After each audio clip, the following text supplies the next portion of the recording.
billahi minasyaitonir rajim. Bismillahirrahmanirrahim. Kalla idza dukkatil ardu dakkan dakka. Sekali-kali tidak apabila bumi diguncangkan berturut-turut benturan. Wa jaa rabbuka wal malaku saffan saffa. Dan datanglah Tuhanmu dan para malaikat datang berbaris-baris. Waji'a yawma idzin bi jahannam yawma idzi yatadakkarul insanu wa anna lahu dzikra. Dan pada hari itu diperlihatkan neraka jahanam. Pada hari itu sadarlah manusia, tetapi tidak berguna lagi baginya kesadaran itu. Yaqulu ya laitani qaddamtu li hayati. Manusia berkata, alangkah baiknya sekiranya dahulu aku mengerjakan kebaikan selama hidup. Fa yauma idzil la yu'adzibu adzabahu ahad.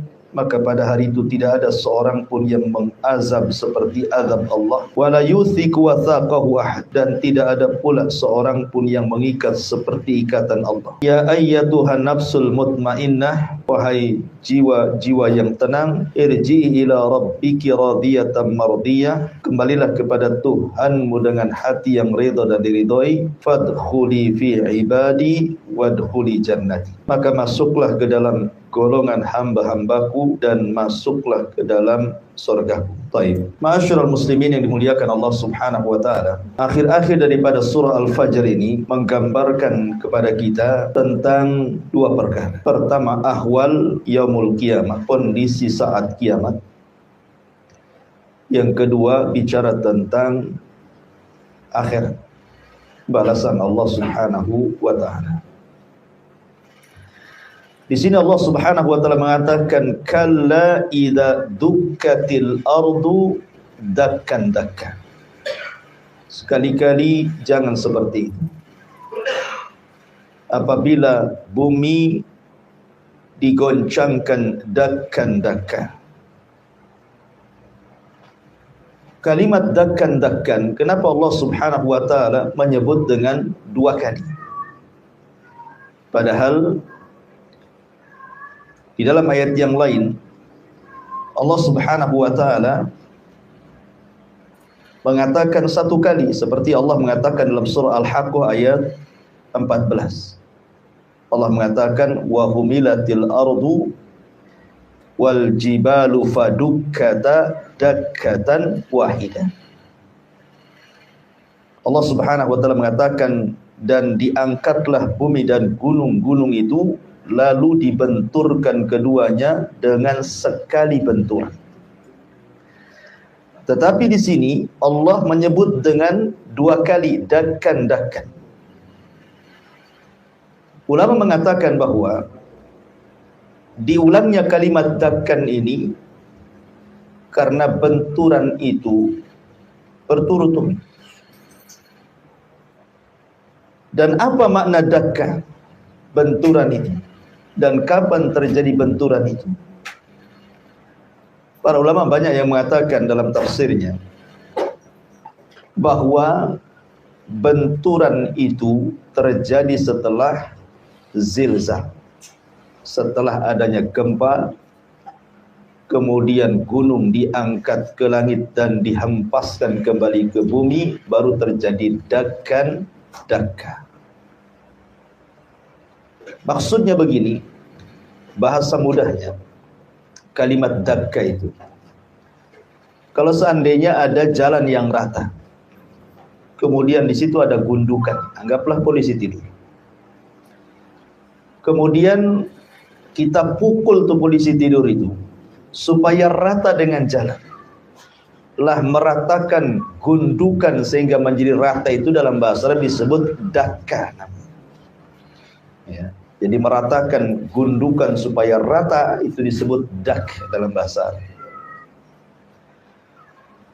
Ma'asyiral muslimin yang dimuliakan Allah Azza wa Jalla. Jadi bumi itu ketika tiupan sangkakala pertama, ingat bahwa dalam Fussilat, dalam ayat 11 surah Fussilat, Allah Subhanahu wa taala berfirman, "Tsumma stawa ila as-sama'i wa hiya dukhan. Faqala laha walil ardi i'tiya tau'an aw karha. qalata ataina ta'in. Jadi ketika Allah Subhanahu wa taala berfirman kepada langit dan bumi, kalian harus mengikuti perintahku baik suka atau tidak suka. Maka langit dan bumi mengatakan qalata ataina ta'in. Maka keduanya, maksudnya langit dan bumi, mengatakan kami siap taat apapun yang kau perintahkan. Artinya kalau seandainya Allah perintahkan kepada bumi untuk gempa, maka bumi siap menggempakan dirinya. Tetapi ada perkara yang bumi tolak di bumi ini.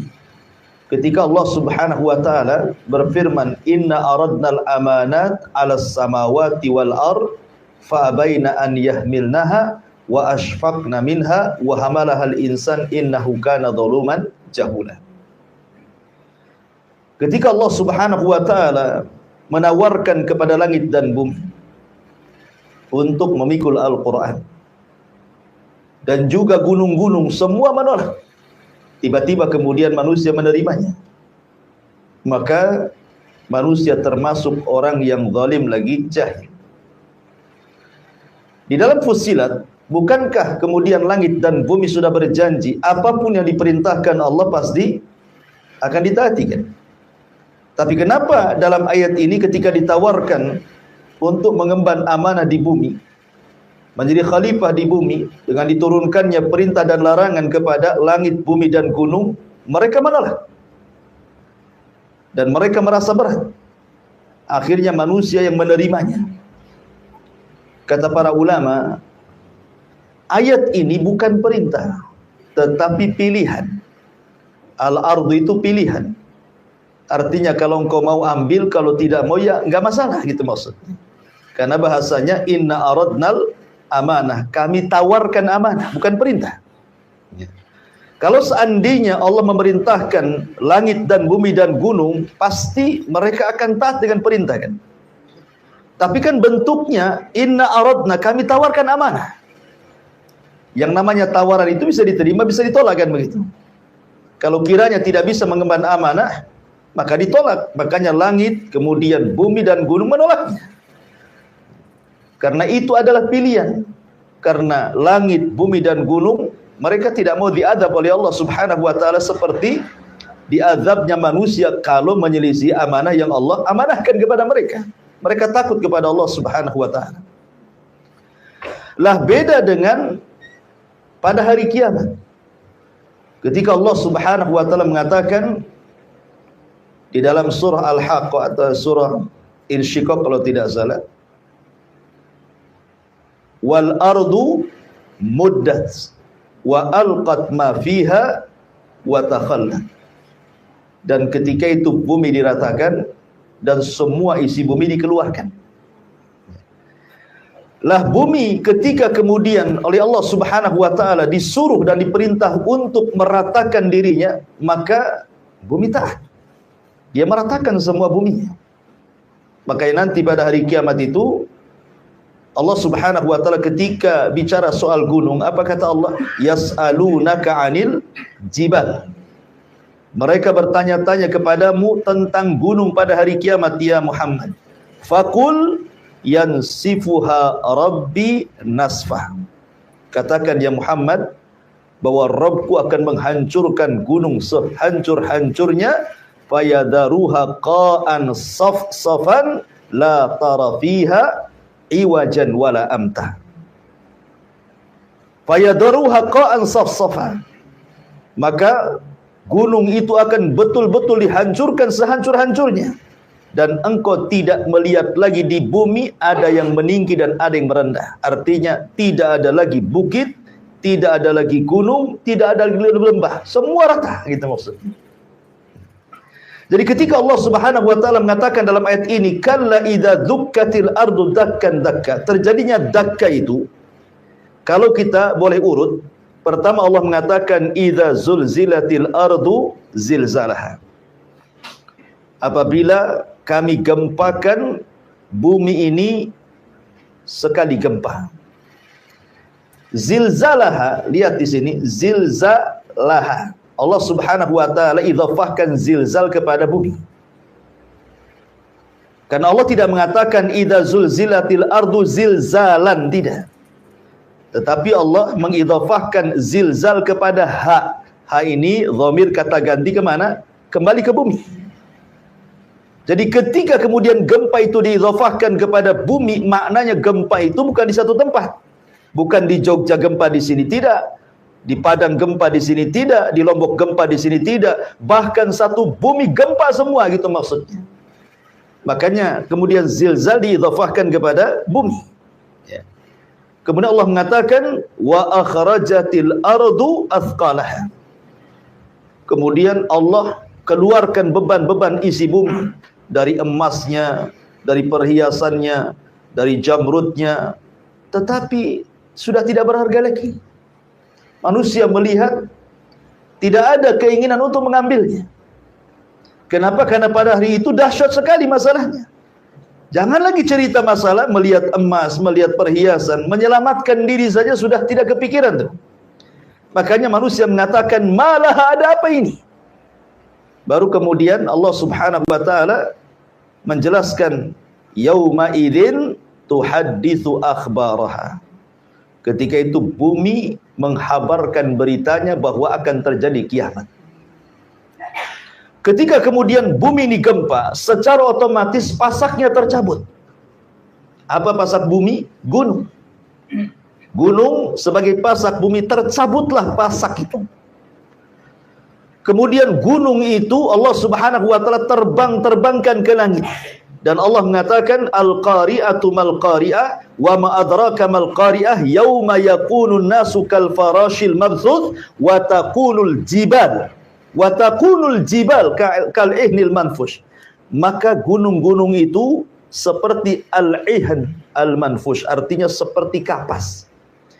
Kalau antum hambur-hamburkan kapas, kemudian antum kasih angin yang kencang, maka kapas itu akan berhamburan kemana-mana.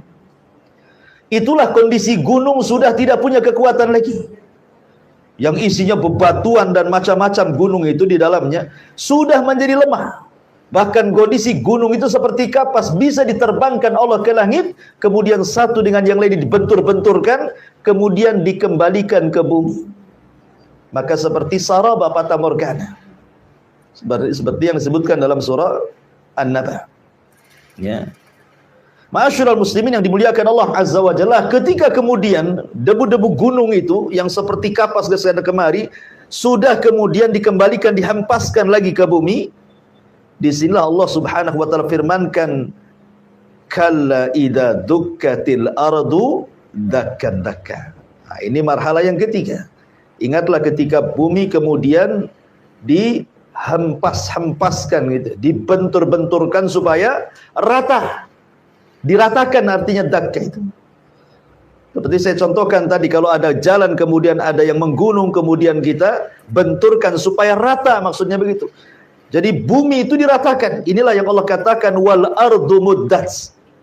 Wal ardu muddats, dan ketika bumi rata, sudah tidak ada lautan, tidak ada hutan, tidak ada kebun, tidak ada gunung, tidak ada lembah, semua rata. Ya.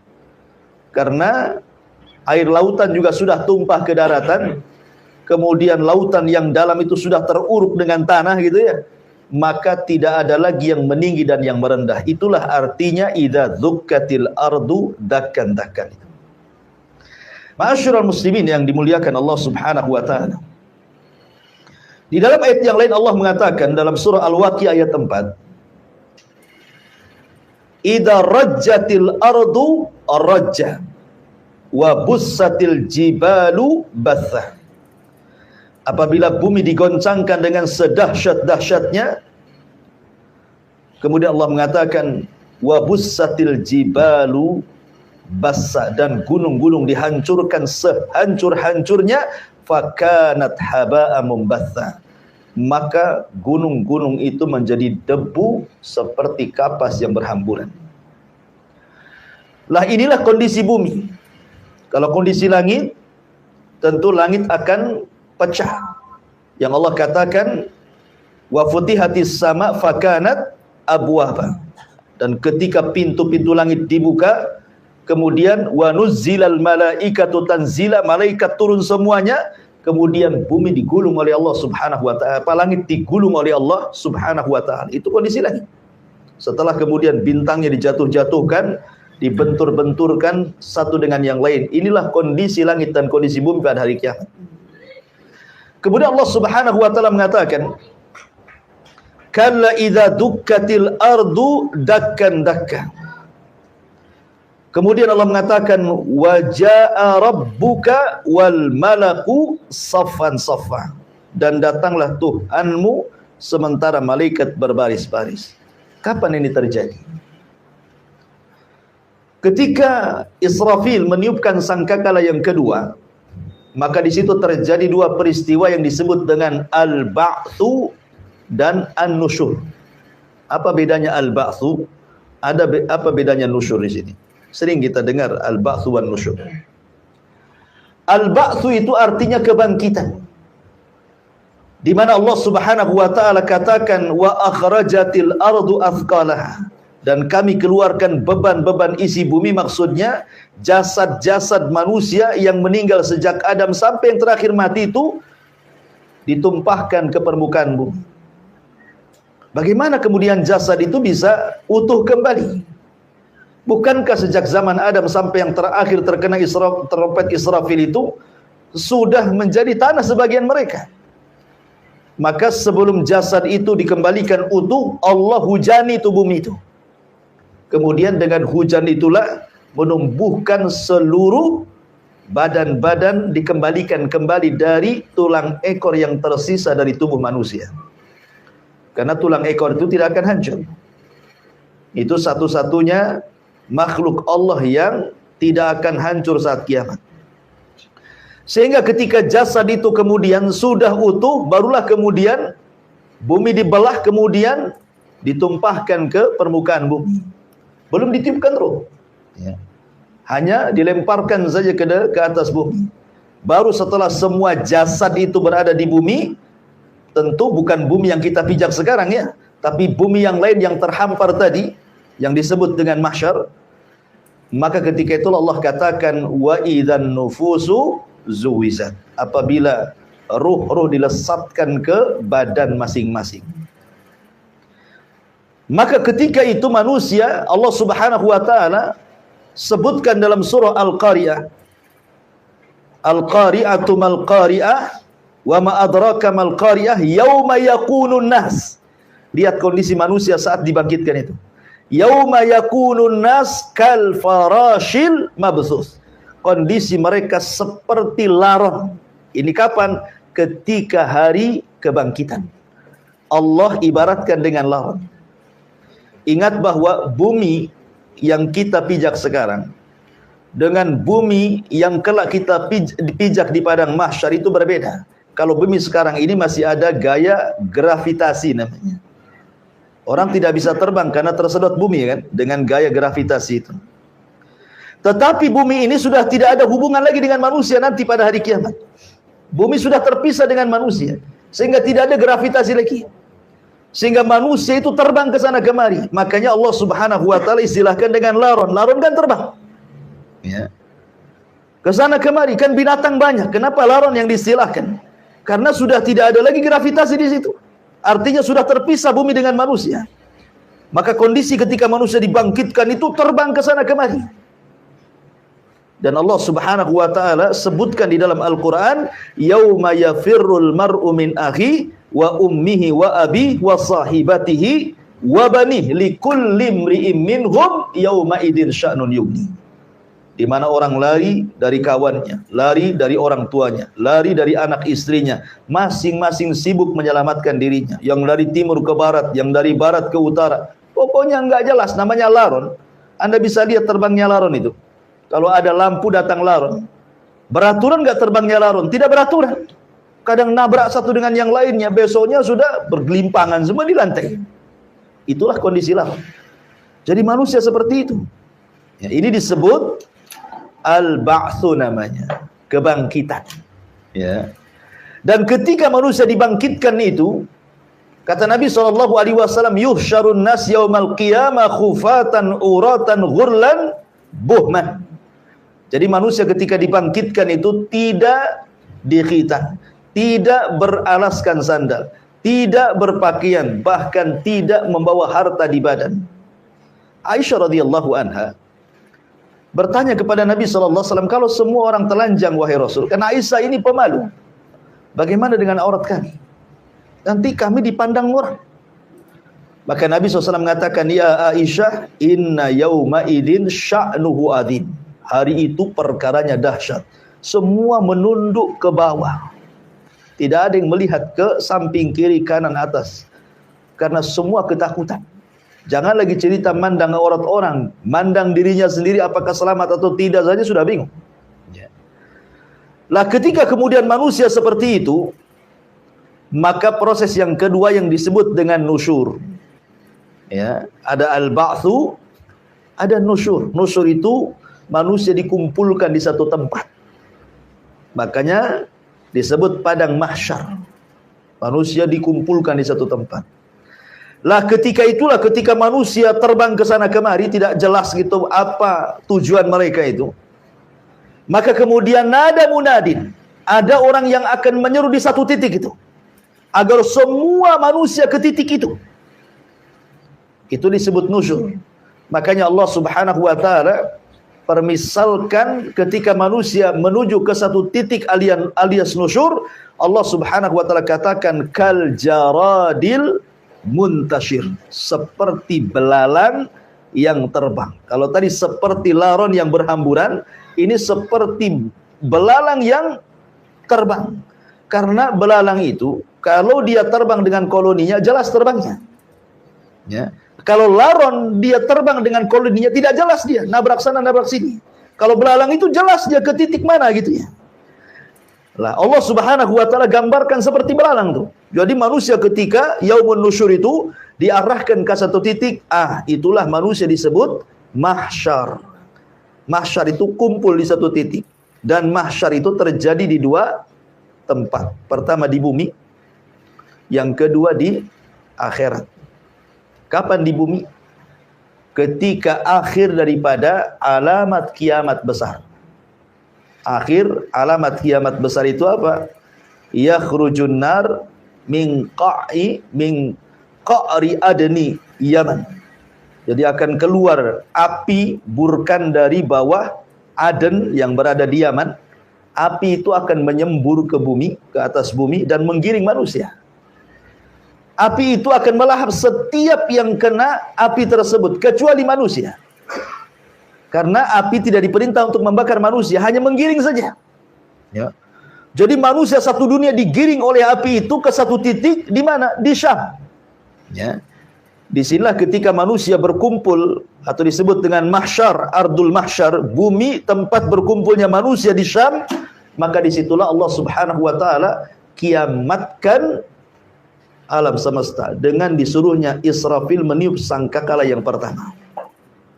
Lah ardul mahsyar yang kedua, inilah yaumun nusyur ini.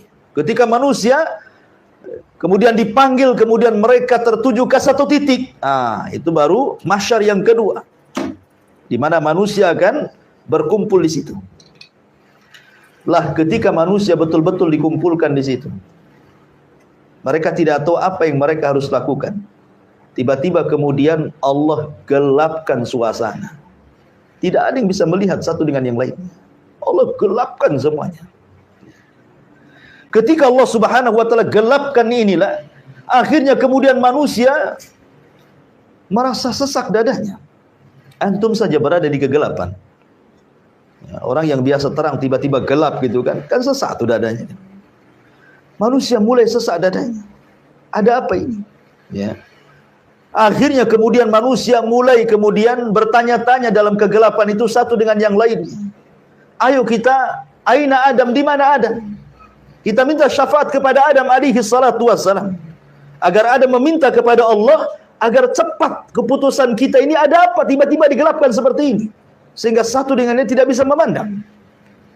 Maka mulailah kemudian sebagian mereka dalam kegelapan itu menuju Adam dan mengatakan, ya Adam, anta abul bashar, engkau bapak manusia. Allah ciptakan dengan tangannya. Allah tiupkan ruhnya langsung kepada dirimu dan para malaikat sujud kepadamu. Isfa' lana ila rabbik. Mintalah syafaat kepada Rabbmu. Ala tara ila ma nahnu fihi. Tidakkah kau lihat kondisi kami ini? Ya, tapi Adam mengatakan tidak bisa. Aku pernah berbuat dosa sehingga membuat Allah murka, di mana Allah tidak pernah murka sebelum dan sesudahnya. Nafsi, nafsi, urus diri kalian. Sebaiknya cobalah kau datang kepada Nuh alaihi salatu wassalam. Jawaban Nuh sama. Kemudian kata Nuh, cobalah datang kepada Ibrahim. Jawaban Ibrahim sama. Kemudian kata Ibrahim, cobalah datang kepada Musa. Jawaban Musa sama. Kata Musa, cobalah datang kepada Isa. Ini semua ulul azmi. Ya, Nuh, Ibrahim, Musa, Isa, ini ulul azmi semuanya. Kalau ulul azmi tidak bisa memberikan syafaat, bagaimana kemudian nabi-nabi yang bukan deretan ulul azmi, kan begitu? Karena ulul azmi itu paling tinggi dari para nabi dan rasul. Baru setelah Isa tidak menyebutkan uzurnya, tapi Isa mengarahkan, cobalah kalian datang kepada Muhammad sallallahu alaihi wasallam. Akhirnya manusia datang kepada Rasulullah dan mengatakan, ya Muhammad, isfa' lana ila rabbik. Akhirnya kemudian mereka mengatakan, ya Muhammad, cobalah minta syafaat kepada Rabbmu. Tidakkah kau lihat kondisi kami? Akhirnya Nabi SAW mengatakan, analah, akan ku coba. Maka Nabi SAW terbang ke langit disaksikan manusia. Sekali lagi, karena waktu itu orang bisa terbang sesuai dengan amalannya. Ya amalannya mungkin kurang, ya terbangnya pendek. Ya kalau amalannya tinggi, ya bisa tinggi gitu ya. Ya. Kemana Rasul terbang? Menuju arasy. Ya. Menuju arasy Allah Subhanahu wa ta'ala. Manusia menyaksikan semuanya. Ketika Nabi SAW sampai di bawah arasy Allah Subhanahu wa ta'ala, Rasul diilhamkan untuk sujud. Maka Rasul pun sujud. Kemudian lama Rasul sujud, terus memuji Allah Subhanahu wa ta'ala. Akhirnya Allah mengatakan, irfa ra'saka ya Muhammad, sal tu'ta, qul tusma, ishfa tushaffa. Wahai Muhammad, angkat kepalamu. Minta kau beri. Bicara kau dengar. Mintalah syafaat, kau beri syafaat. Subhanallah. Nabi SAW tidak pernah berpikir soal keluarga. Rasul tidak mengatakan, ya Rabb, bagaimana anakku Fatimah, bagaimana anakku Zainab, Ummu Kulthum, ya, Ruqayyah, cucuku Hasan, Husain. Enggak, bukan itu yang dipikirkan Rasul. Rasul yang mengatakan ummati, ummati, umatku, umatku, katanya. Kemudian Allah mengatakan, ada apa dengan umatmu? Maka Nabi SAW, ya Rabb, di antara umatku ada orang-orang yang masuk ke dalam neraka. Maka kemudian Allah Subhanahu wa ta'ala mengatakan, kalau demikian pergilah temui umatmu. Maka barang siapa, faman kana fi qalbihi mithqala habbatin min burrin minal iman, fa akhrijhu minan nar. Cari di antara umatmu, kalau dalam hatinya masih ada sebiji gandum keimanan, keluarkan dia dari neraka. Kemudian Rasul mengatakan, berapa banyak? Ya, berapa banyak ya Allah? Kata Allah Subhanahu wa ta'ala, sebanyak-banyaknya. Puas sampai di sini? Tidak. Setelah Rasul kemudian menyelamatkan umatnya yang punya keimanan walaupun satu biji gandum dari keimanan agar tidak masuk ke dalam neraka, Rasul datang lagi menghadap Allah kemudian sujud. Sujud yang lama. Kemudian Allah mengatakan, ya Muhammad, irfa ra'saka, sal tu'ta, qul tusma, ishfa tushaffa. Ayo, minta lagi, ku beri. Katakan kau didengar, mintalah syafaat, kau akan kuberi syafaat. Maka Rasul tetap mengatakan, ummati, ummati, ya Rabb, di antara umatku masih ada orang yang masuk neraka. Maka kemudian Allah mengatakan, kalau begitu pergilah. Faman kana fi qalbihi mithqala habbatin min khardalin min imanin fa akhrijhum minan nar. Cari umatmu, kalau seandainya di antara umatmu ada orang yang dalam hatinya keimanan walaupun sebiji atom, berarti lebih kecil daripada biji gandum. Karena atom itu, kalau antum buka jendela, kemudian ada cahaya masuk ke kamar, antum lihat tuh. Di cahaya itu kan ada macam debu-debu tuh. Dan itu hanya bisa dilihat ketika ada cahaya. Ya. Artinya bahwa kalau ada di antara umatmu yang punya keimanan sebiji itu, keluarkan dari neraka. Kata Rasul, berapa banyak ya Rabb? Sebanyak-banyaknya. Kemudian Rasulullah SAW datang lagi, sujud lagi, nggak puas itu. Akhirnya kemudian Allah Subhanahu wa taala, kalau begitu carilah di antara umatmu kalau masih ada dalam hatinya lebih kecil 3 kali. Ya. Dari biji atom keimanan, keluarkan dari neraka. Biji atom saja susah untuk dilihat kecuali ada cahaya. Ini 3 kali lipat lebih kecil daripada biji atom tuh. Keluarkan dari neraka katanya. Luar biasa. Kemudian Rasul tidak puas, sujud lagi. Sampai akhirnya Rasul mengatakan, ya Rabb, di antara umatku ada yang masih masuk neraka. Kemudian Rasul mengatakan, ya Rabb, berikan syafaat kepada orang yang dalam hatinya ada kalimat la ilaha illallah. Maka Allah mengatakan, ya Muhammad, itu bukan urusan. Ya. Orang yang mengucapkan kalimat itu sudah urusanku, kata Allah. Sudah pasti aku selamatkan lah kan itu. Makanya Rasul mengatakan ketika ditanya Abu Hurairah radhiyallahu anhu tentang syafaat, kata Nabi SAW, as'adun nas bi syafaati yaumal qiyamah man qala la ilaha illallah. Ya, orang yang paling bahagia dengan syafaat pada hari kiamat adalah orang yang mengucapkan la ilaha illallah. Lah ma'asyiral muslimin yang dimuliakan Allah Subhanahu wa taala, lah ketika selesai syafaat inilah baru berlaku ayat ini. Ya. Wa jaa rabbuka wal malaku saffan saffa. Selesai syafaatnya. Ya. Maka datanglah Allah, Rabb kita, mendatangi semua manusia. Ya. Kemudian malaikat bersaf-saf paling depan. Makanya kenapa kita disuruh untuk meniru safnya malaikat? Kata Rasul, ala tasuffuna kama tasuful malaikah. Tidakkah kalian merapatkan saf-saf kalian dalam solat seperti malaikat ketika merapatkan saf mereka menghadap Allah? Ya, artinya luar biasa malaikat takzimnya kepada Allah itu. Ya, kalau kita analogikan itu seperti barisan tentara kan rapi, ya kan, lurus, rapat gitu ya. Tapi tentu malaikat jauh lebih baik safnya dibandingkan para tentara kan begitu. Kita disuruh meniru safnya malaikat. Lah ketika kemudian Allah Subhanahu wa taala datang, malaikat bersaf-saf, di sini Allah Subhanahu wa taala berfirman. Apa firman-Nya? Allah Subhanahu wa taala menyebutkan di dalam surat Ar-Rahman, ya ma'syaral jinni wal insi in istata'tum an tanfudu min aqtaris samawati wal ard fanfudu la tanfuduna illa bisultan. Allah berfirman kepada manusia dan jin. Kita tahu bahwa ketika di dunia jin bisa naik ke langit, bisa terbang dia ke langit untuk mencuri dengar percakapan malaikat Jibril kepada malaikat di langit pertama. Kemudian ketika mendapatkan satu kalimat, maka satu kalimat akan disampaikan kepada jin yang di bawahnya, sampai kepada jin yang ada di bumi. Artinya jin diberikan kekuatan bisa terbang sampai di atas awan, mendengar percakapan para malaikat di langit sana. Manusia ketika di bumi juga bisa terbang dengan teknologi mereka kan. Bisa kita terbang dengan pesawat, akhirnya waktu yang sangat jauh menjadi singkat.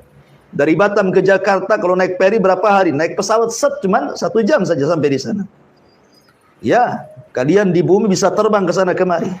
Allah Subhanahu wa taala katakan, ya ma'syaral jinni wal insi, hei jin dan manusia, in istata'tum an tanfudu min aqtaris samawati wal ard. Kalau kalian sanggup untuk terbang ke atas, ke langit, atau berpindah dari satu tempat ke tempat berikutnya di bumi, lakukan sekarang. Bisa nggak kalian? Kan itu ya. Iya, kalian sombong di bumi, kalian bisa lah naik pesawat ke sana kemari, bahkan bisa buat pesawat. Kalian jin bisa terbang ke sana kemari. Sekarang lakukan sekarang. Bisa nggak kalian gitu maksudnya? Bisa kalian terbang ke langit atau berpindah dari satu tempat ke tempat yang lain. La tanfuduna illa bisultan. Kalian tidak sanggup melakukannya kecuali karena kuasa Allah Subhanahu wa taala. Kenapa? Karena manusia dan jin itu semua dikelilingi malaikat. Mau lari kemana? Ya. Mau lari kemana? Mereka tidak bisa lari di padang mahsyar itu. Malaikat bersaf-saf di situ. Sementara Allah kemudian memberikan tahaddi, ya, semacam tantangan kepada manusia dan jin. Kalau kalian di dunia bisa terbang ke sana kemari, sekarang buat sekarang, ya. Kalian jin buat sekarang. Ya tidak bisa lah. Pakai apa? Ya. Pakai apa sekarang di hadapan Allah? Lah ketika itulah maka Allah Subhanahu wa taala kemudian meminta agar semua manusia sejak Adam sampai yang terakhir termasuk semua jinnya untuk menghadap Allah Subhanahu wa taala. Wujuhu yauma idzin khasyiyah. Ketika itu ada wajah-wajah yang tertunduk lesu. Ya. Di hadapan Allah Azza wa Jalla. Ya. Baru setelah itu kemudian dibagi-bagi. Masing-masing nabi dengan umatnya. Masing-masing nabi dengan umatnya. Lah ketika itulah kemudian didatangkan catatan dan timbangan. Maka Allah Subhanahu wa taala lanjut firman-Nya setelah itu waji'a yauma idzin bi jahannam. Tiba-tiba Allah perintahkan para malaikat untuk menggeret jahannam. Bayangkan jahannam digeret, dihadapkan kepada manusia yang kumpul di padang mahsyar, di mana kata Rasulullah tali kekangnya saja itu jumlahnya 70.000. Satu kali tali kekang yang menggeret 70.000 malaikat. Malaikat ini kekuatannya luar biasa. Kalau satu tali 70.000 malaikat yang menggeret gitu ya jahannam, sementara tali kekangnya itu 70.000, besar sekali jahannam itu. Dan itu akan dihadapkan di hadapan manusia itu. Lah ketika kemudian jahannam sudah dihadapkan kepada manusia, Allah bagi manusia menjadi 3. Yang pertama as-sabiqun as-sabiqun, orang-orang yang ketika di dunia as-sabiqun as-sabiqun, orang-orang yang luar biasa, mereka taat kepada Allah dari kalangan para nabi, para rasul, ya. Dan orang-orang yang memang mereka mengikuti para nabi dan rasul supaya naik ke langit, naik ke atas. Jadi jahannam di bawahnya, ya. Kemudian kelompok yang kedua ashabul yamin, suruh naik ke atas. Maka ashabul yamin pun naik ke atas dan jahannam di bawahnya. Tinggal kelompok yang ketiga, kelompok zalimul nafsi, orang-orang yang zalim. Mereka tidak bisa naik. Di hadapan mereka jahannam. Ketika itulah Allah katakan yauma idzin yatadzakkarul insanu wa anna lahu dzikra. Orang-orang zalim ini mengatakan yauma idzin, maka pada hari itu sadarlah manusia, ya. Wa anna lahu dzikra. Lalu apakah manfaat kesadaran? Enggak bisa. Kalau sudah di hadapan jahannam itu sudah bukan lagi hari amal, itu sudah hari hisab namanya. Makanya kemudian mereka berdoa kepada Allah Subhanahu wa taala, Rabbana absarna wa sami'na farji'na na'mal salihan, katanya. Ya Rabb, kami sudah melihat, kami sudah mendengar, farji'na na'mal salihan. Bisa enggak kau kembalikan kami ke bumi, katanya. Kembalikan ke bumi. Farji'na na'mal salihan, supaya kita beramal soleh. Mustahil, ikhwan. Jangan lagi orang-orang yang di padang mahsyar. Orang-orang yang di kuburan saja mengatakan laula akhartani ila ajalin qarib la asaddaqa wa akum minas salihin, kan begitu. Orang-orang yang di kuburan tuh, mereka mengatakan, ya Rabb, kalaupun kau hidupkan satu hari jadilah, atau sesaat saja jadilah, supaya aku bisa sedekahkan semua hartaku daripada jadi rebutan ahli waris, dan biar aku bergabung dengan orang-orang soleh. Mungkin kuburan itu masih dunia, belum akhirat loh. Itu saja mustahil bisa menembus benteng yang disebut dengan barzah itu. Apalagi sudah hari kiamat. Angan-angan sajalah ketika mereka mengatakan absarna wa sami'na farji'na na'mal salihan inna muqinun. Ya Rabb, kami sudah melihat, ya Rabb, kami sudah mendengar, tolong kembalikan kepada bumi. Kami sudah yakin loh, waktu di dunia kalian memang gak yakin dengan neraka, kan begitu. Makanya di sini manusia mengatakan Allah mengatakan yauma idzin yatadzakkarul insanu wa anna lahu dzikra. Pada hari itu manusia baru sadar. Tapi apakah guna kesadarannya? Tidak. Sehingga yaqulu ya laitani. Ya laitani, apa gunanya ya laitani itu? Duhai kiranya. Kalimat ini enggak ada gunanya. Duhai kiranya itu. Mereka mengatakan yaqulu ya laitani qaddamtu li hayati. Duhai kiranya alangkah baiknya sekiranya dahulu aku mengerjakan kebaikan-kebaikan untuk hidupku. Ya. Kenapa ketika di dunia kita tahu pahala solat kalian tidak solat? Kalian punya harta bisa umroh tidak umroh, kalian punya harta bisa haji tidak haji, kalian punya harta bisa memberikan fakir miskin tidak juga, kemudian malah bakhil. Kalian bisa solat malam, kenapa tidak? Ya. Kalian bisa datang ke majelis taklim, kenapa malas? Ya. Itu kesempatan-kesempatan yang pernah Allah berikan kepada kita kan. Makanya Rasul mengatakan ada dua nikmat, ni'matani magbunun ala katsiri minan nas, as-sihhatu wal faragh. Dua nikmat yang selalu dilupakan manusia kata Rasul. Pertama apa? Kesehatan. Yang kedua, waktu luang. Ya. Ada orang punya waktu pengen datang ke pengajian, tapi pula asam urat kambuh tak bisa jalan. Bisa datang? Nggak bisa. Tak bisa jalan. Sehat, Masya Allah sehat, tapi sibuk, nggak ada waktu, tak bisa juga datang. Tapi ada orang itu yang diberikan kesehatan, diberikan waktu, tak juga datang. Kenapa? Kan itu ya. Kemudian tiba-tiba pada hari kiamat dia mengatakan yaqulu ya laitani qaddamtu li hayati. Ya, mereka berkata alangkah baiknya sekiranya dahulu aku mengerjakan kebaikan untuk hidupku. Mustahil, ini kalimat angan-angan ikhwan. Ya. Apakah kemudian kalimat ini harus kita ucapkan pada hari kiamat? Setelah kita mendengar perkara ini, alangkah bodohnya orang ini. Kita sudah baca nih gambaran-gambaran kiamat kan? Tapi sekali lagi terkadang manusia itu tergambar kiamat itu waktu ngaji saja. Habis pulang ngaji itu ngilang tuh, iya kan? Persis seperti yang dikatakan seorang sahabat Nabi SAW, Hanzalah. Kami kalau hadir di majelis Nabi, Nabi cerita neraka, kainan neraka ada di mataku katanya. Ya. Tapi ketika kami pulang sibuk dengan anak istri pekerjaan, hilanglah cerita neraka itu. Itu sahabat loh ya. Apalagi antum. Ya.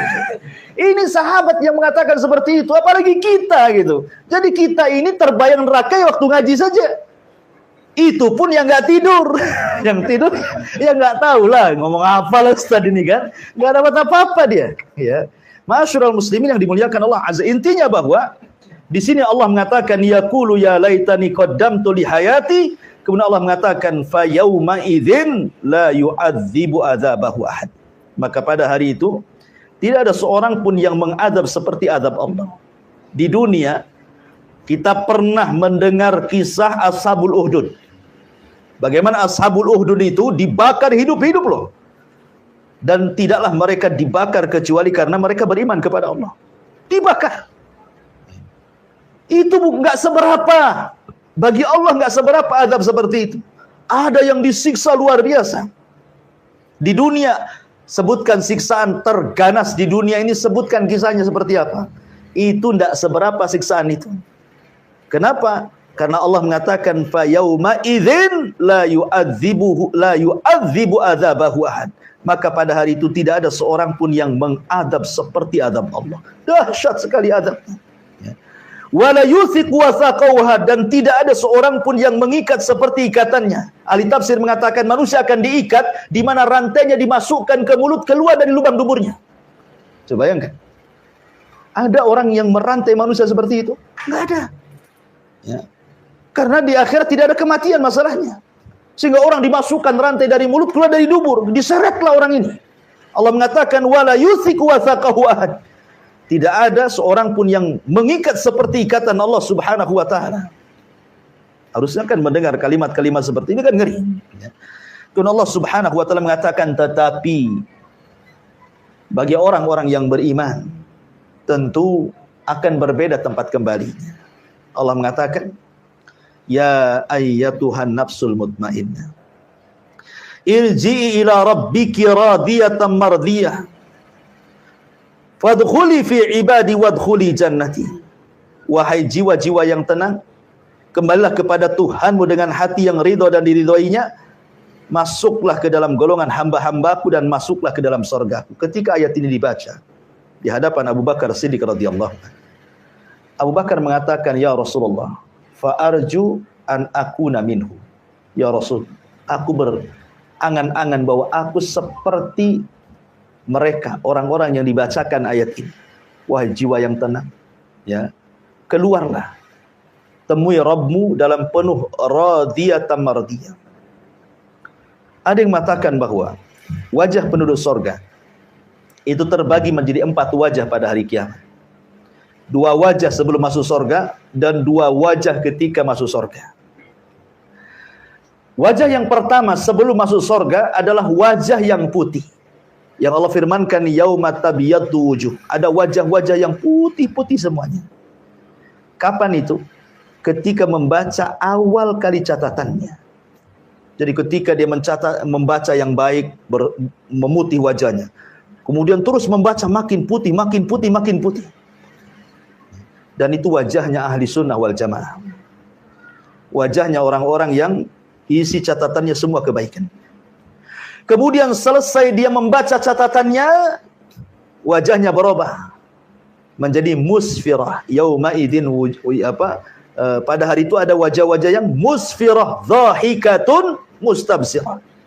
Ada wajah-wajah musfir. Musfir itu artinya cahaya yang keluar dari wajah yang putih. Jadi bukan hanya putih saja, ada cahayanya keluar. Kenapa? Karena bahagia. Saking bahagianya dia sombong di hadapan orang. Ha umuqra'u kitabiyah. Baca kitabku katanya. Karena dia sudah tahu isinya baik semua. Musfirah. Kemudian wajah yang ketiga ketika masuk ke dalam sorga. Wujuhu yawma idzin na'imah. Ada wajah-wajah pada hari itu yang na'imah. Na'imah itu wajah-wajah yang kalau kita melihat kenikmatan, macam manalah raut muka kita.